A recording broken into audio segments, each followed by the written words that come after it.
کہ جلال نے شادی کر لی ہے۔ سالار کو اپنا جھوٹ یاد آیا۔ مگر یہ کیسے ممکن ہے؟ وہ مزید الجھا۔ میری بات پر اسے یقین کیسے آ سکتا ہے؟ جبکہ وہ کہہ بھی رہی تھی کہ اسے میری بات پر یقین نہیں ہے۔ وہ کرسی کھینچ کر دوبارہ بیٹھ گیا۔ اور اگر جلال کے پاس نہیں گئی تو پھر وہ کہاں گئی؟ کیا کسی اور شخص کے پاس، جس سے اس نے مجھے بے خبر رکھا؟ مگر یہ ممکن نہیں ہے۔ اگر کوئی اور ہوتا تو وہ مجھے اس سے بھی رابطہ کرنے کے لیے کہتی۔ اگر وہ فوری طور پر جلال کے پاس نہیں بھی گئی تھی تو سکندر سے نکاح نامہ لینے اور طلاق کے حق کے بارے میں جاننے کے بعد اسے اسی کے پاس جانا چاہیے تھا۔ وہ یہ نہیں جانتا تھا کہ اس نے جلال کی اس فرضی شادی کے بارے میں اسے کیوں بتایا۔ شاید وہ اسے پریشان کرنا چاہتا تھا، یا پھر یہ دیکھنا چاہتا تھا کہ وہ اب کیا کرے گی، یا پھر شاید وہ بار بار اس کے اس مطالبے سے تنگ آ گیا تھا کہ وہ پھر جلال کے پاس جائے گی، پھر جلال سے رابطہ کرے، اور ایسا کرنے کی وجہ نہیں جانتا تھا۔ جو بھی تھا، بہرحال اسے یقین تھا امامہ جلال کے پاس جائے گی۔ مگر سالار کو اب پتہ چلا تھا کہ اس کی توقع یا اندازے کے برعکس وہ وہاں گئی ہی نہیں۔ ویٹر اب کھانا سرو کر رہا تھا۔ اس کا کزن آ چکا تھا۔ وہ دونوں باتیں کرتے ہوئے کھانا کھاتے رہے، مگر سالار کھانا کھاتے اور باتیں کرتے ہوئے بھی مسلسل امامہ اور جلال کے بارے میں سوچتا رہا۔ کئی ماہ بعد ایک دم وہ اس کے ذہن میں پھر تازہ ہو گئی تھی۔ کہیں ایسا تو نہیں کہ وہ دوبارہ اپنے گھر واپس چلی گئی ہو؟ کھانا کھاتے کھاتے اسے اچانک خیال آیا، ہاں یہ ممکن ہے۔ اس کا ذہن متواتر ایک ہی جگہ اٹکا ہوا تھا۔ مجھے پاپا سے بات کرنی چاہیے، انہیں یقیناً اس بارے میں کچھ نہ کچھ پتہ ہوگا۔ سکندر عثمان بھی ان دنوں شادی میں شرکت کی غرض سے وہیں تھے۔ واپس گھر آنے کے بعد رات کے قریب جب اس نے سکندر کو تنہا دیکھا تو اس نے ان سے امامہ کے بارے میں پوچھا۔ پاپا، کیا امامہ واپس اپنے گھر آ گئی ہے؟ اس نے کسی تمہید کے بغیر سوال کیا، اور اس سوال نے کچھ دیر کے لیے سکندر کو خاموش رکھا۔ تم کیوں پوچھ رہے ہو؟ چند لمحوں کے بعد انہوں نے درستی سے کہا، بس ایسے ہی، اس کے بارے میں اتنا غور و فکر کرنے کی ضرورت نہیں ہے۔ تم اپنی اسٹڈیز پر دھیان رکھو تو بہتر ہے۔ پاپا پلیز آپ میرے سوال کا جواب دیں۔ کیوں جواب دوں؟ تمہارا اس کے ساتھ تعلق کیا ہے؟ سکندر کی ناراضگی میں اضافہ ہو گیا۔ پاپا، اس کا ایک بوائے فرینڈ مجھے آج ملا ہے یہاں، وہی جس کے ساتھ وہ شادی کرنا چاہتی تھی۔ تو پھر یہ کہ ان دونوں نے شادی نہیں کی۔ وہ بتا رہا تھا کہ امامہ اس کے پاس گئی ہی نہیں، جبکہ میں سمجھ رہا تھا کہ لاہور جانے کے بعد وہ اسی کے پاس گئی ہوگی۔ سکندر نے اس کی بات کاٹ دی۔ وہ اس کے پاس گئی یا نہیں؟ اس نے اس سے شادی کی یا نہیں؟ یہ تمہارا مسئلہ نہیں ہے، نہ ہی تمہیں اس میں انوالو ہونے کی ضرورت ہے۔ ہاں، یہ میرا مسئلہ نہیں ہے، مگر میں جاننا چاہتا ہوں، کیا امامہ آپ کے پاس آئی تھی؟ آپ نے اسے شادی کے پیپرز کیسے بھجوائے تھے؟ میرا مطلب کس کے ذریعے؟ سالار نے کہا۔ تم سے کس نے کہا کہ اس نے مجھ سے رابطہ کیا تھا؟ وہ ان کے سوال پر حیران ہوا۔ میں نے خود اندازہ لگایا، اس نے مجھ سے کوئی رابطہ نہیں کیا۔ وہ رابطہ کرتی تو میں ہاشم مبین کو اس کے بارے میں بتا دیتا۔ سالار ان کا چہرہ دیکھتا رہا۔ میں نے تمہارے کمرے کی تلاشی لی اور میرے ہاتھ وہ نکاح نامہ لگ گیا۔ مجھے یہاں بھجواتے ہوئے آپ نے کہا تھا کہ آپ وہ پیپرز امامہ تک بھجوا دیں گے۔ ہاں، یہ اس صورت میں ہوتا اگر وہ مجھ سے رابطہ کرتی، مگر اس نے مجھ سے رابطہ نہیں کیا۔ تمہیں یہ یقین کیوں ہے کہ اس نے مجھ سے ضرور رابطہ کیا ہوگا؟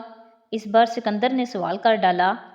سالار کچھ دیر خاموش رہا، پھر اس نے پوچھا، پولیس کو اس کے بارے میں کچھ پتہ نہیں چلا؟ نہیں، پولیس کو پتہ چلتا تو وہ اب تک ہاشم مبین کے گھر واپس آ چکی ہوتی، مگر پولیس ابھی بھی اس کی تلاش میں ہے۔ سکندر نے کہا، ایک بات تو طے ہے سالار، کہ اب تم دوبارہ امامہ کے بارے میں کوئی تماشا نہیں کرو گے۔ وہ جہاں ہے، جس حال میں ہے، تمہیں اپنا دماغ تھکانے کی ضرورت نہیں۔ تمہارا اس کے ساتھ کوئی تعلق نہیں ہے۔ پولیس جیسے ہی اسے ڈھونڈے گی، میں وہ پیپرز ہاشم مبین تک پہنچا دوں گا، تاکہ تمہاری جان ہمیشہ کے لیے اس سے چھوٹ جائے۔ پاپا، کیا اس نے واقعی کبھی گھر فون نہیں کیا مجھ سے بات کرنے کے لیے؟ سالار نے ان کی بات پر غور کیے بغیر کہا، کیا وہ تمہیں فون کیا کرتی تھی؟ وہ ان کا چہرہ دیکھنے لگا۔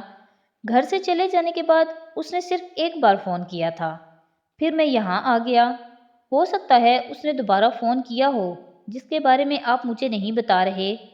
اس نے تمہیں فون نہیں کیا، اگر کرتی تو میں تمہاری اور اس کی شادی کے بارے میں بہت سے معاملات کو ختم کر دیتا۔ میں تمہاری طرف سے اسے طلاق دے دیتا۔ یہ سب آپ کیسے کر سکتے ہیں؟ سالار نے بہت پرسکون انداز میں کہا، یہاں تمہیں بھجوانے سے پہلے میں نے ایک پیپرز پر تمہارے سگنیچرز لیے تھے۔ میں طلاق نامہ تیار کروا چکا ہوں، سکندر نے جتاتے ہوئے کہا۔ Fake documents?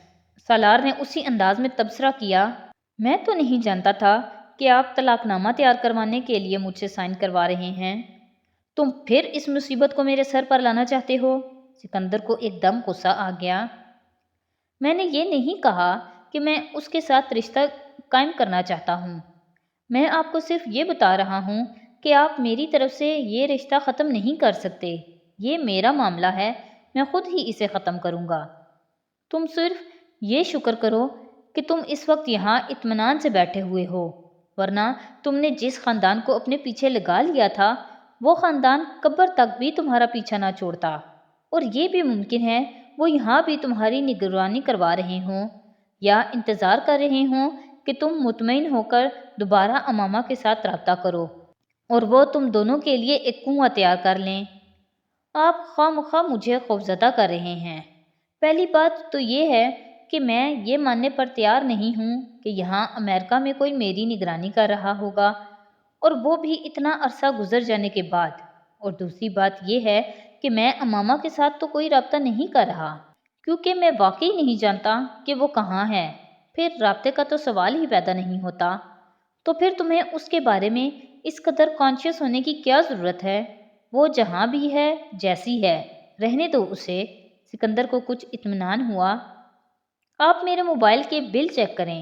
وہ موبائل اس کے پاس ہے، ہو سکتا ہے پہلے نہیں تو اب وہ اس سے کالز کر لیتی ہو۔ وہ اس سے کالز نہیں کرتی، موبائل مستقل طور پر بند ہے۔ جو 15 کالز اس نے کی تھیں وہ سب میڈیکل کالج میں ساتھ پڑھنے والی لڑکیوں کو ہی کی تھیں، اور پولیس پہلے ہی انہیں انویسٹیگیٹ کر چکی ہے۔ لاہور میں وہ ایک لڑکی کے گھر گئی تھی، مگر وہ لڑکی پشاور میں تھی اور اس کے واپس آنے سے پہلے ہی وہ اس کے گھر سے چلی گئی۔ کہاں گئی؟ پولیس کو پتہ نہیں چل سکا۔